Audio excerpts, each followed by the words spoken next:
Hello there. At last someone is speaking sense. But how long will it be before the usual suspects are throwing accusations of things like racism at them?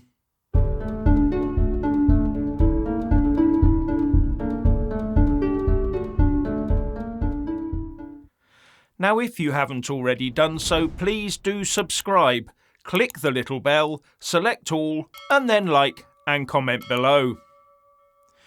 Many people, myself included, have been saying for years that it's wrong to use our big, fat, colonial NHS chequebook to entice foreign doctors and nurses away from other countries who arguably need them more than we do. Taking healthcare professionals away from vulnerable people abroad as if they don't matter. Also that we can look progressive and inclusive, while getting our drug, obesity and alcohol-based illnesses dealt with, as opposed to looking after other people with famine and drought-induced diseases. If we are a caring nation, then we would be training more UK doctors and nurses. But how long will it be before not taking foreign healthcare workers is deemed as a crime of racism? Or maybe it already is. So it's nice at last to see the head of NHS England, Amanda Pritchard, putting her head above the parapet and publicly arguing that we need to train more homegrown doctors and nurses. She says we need more medical school places going to UK graduates and stop turning them away.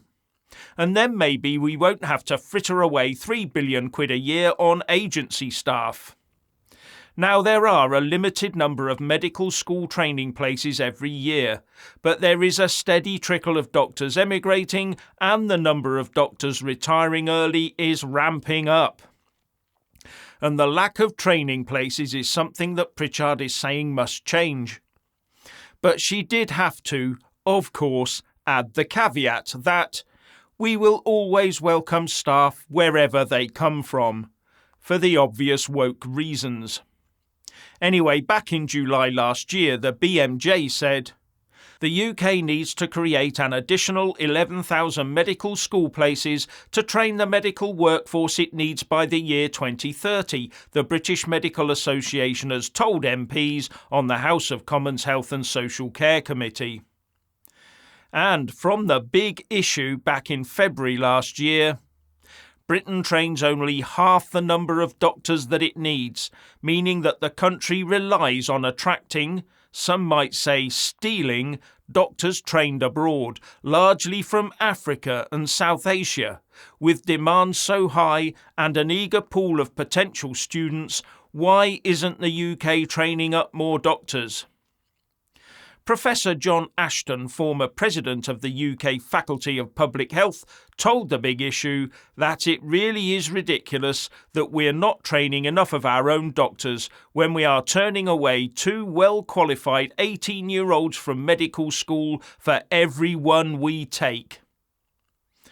Now, to his credit, Jeremy Hunt, who isn't someone normally in a position to be given credit, but to his credit, Hunt is on the side of an expansion in medical training places. But he's done nothing about it.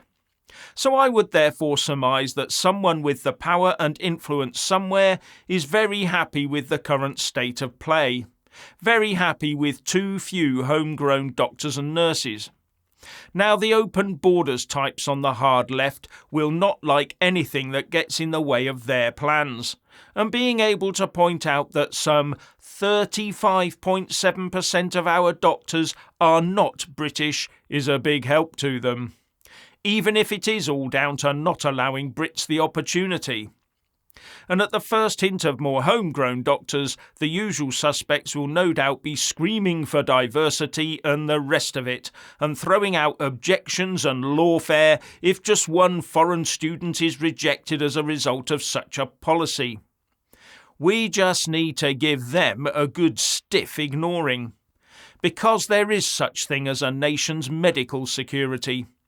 Just look at the NHS. Do you think the UK has any medical security at the moment? And don't get me started on the taxpayer money wasted on diversity advisors and lived experience officers. Now here's a good question from one viewer. Hello, Jeff. My name is Beaver.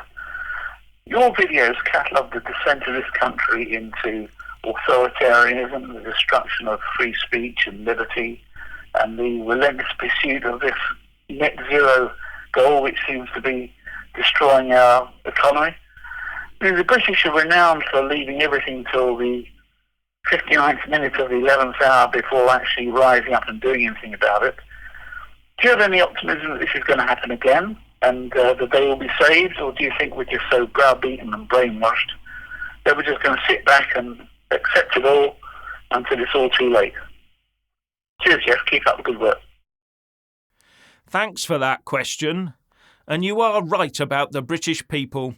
We tend to watch and wait to see where things are going and quietly build up a head of steam that, without political relief valves, could end up becoming an unexpected tragedy. In the past, we would chat this over with friends down the pub to try and make sense of it all and come to a sort of local collective consensus. And that probably wouldn't be a million miles away from how other communities felt. But now most of this discourse occurs over social media, where state-sponsored or ideological players can be in every community, relentlessly pushing their lefty messages, usually trying to prevent ideas they don't like taking hold, let alone being debated, to the point that some can control social media by throwing accusations about of isms and ists to get those that threaten their message banned or cancelled. And many of these lefty trolls are basically paid agitators, and the vast majority of these activist players are anonymous, a far cry from the old pub discussions. Back then you knew exactly who you were talking to, and if you didn't know them, you would keep your trap shut until you trusted them. But these social media antics by the left waffer do not prevent the rise of populist feeling. It has the reverse effect. It bottles it up, kettles it, until the pressure builds up so much it has the potential to explode. Now, our 5-year ritual of selecting either red or blue has, in the past, been sufficient to lance any such boils and reset the temperature of the political pot back down to zero-ish.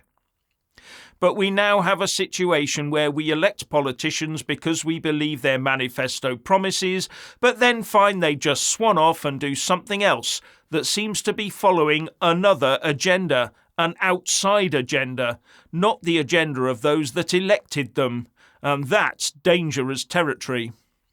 And while that persists, every election will lead to more and more discontent, a wider discontent. Except, of course, amongst the very small minority that always seems to benefit from this.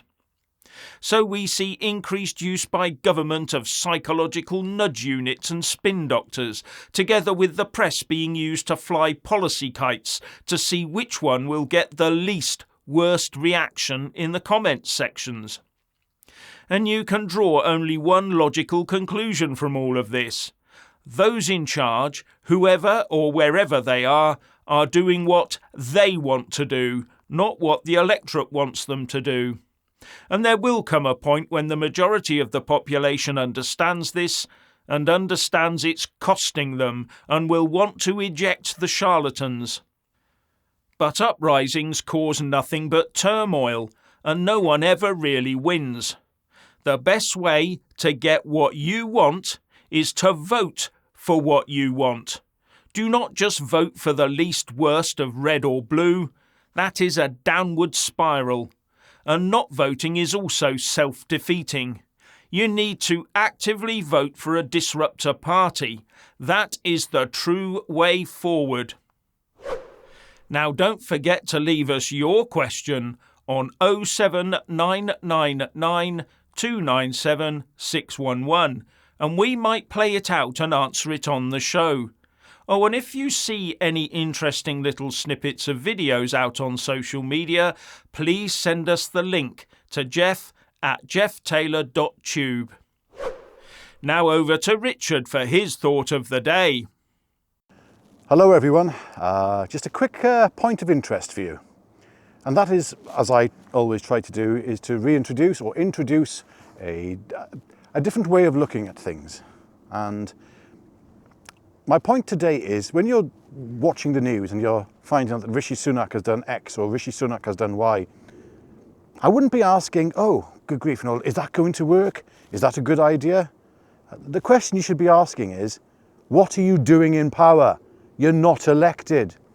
With that in mind, watch the daily news. With that in mind, yes, everything slots into place, really. You can't take any of it seriously, can you? Well, I can't anyway. Anyway, I'm going to carry on with my walk. You take care all, and I'll speak to you soon. Bye. Thank you, Richard. And finally, when subscribing, please don't forget to press that little bell and also select the all option, or you won't get any notifications when I publish a new video. And thank you all so much for taking the time to watch the show.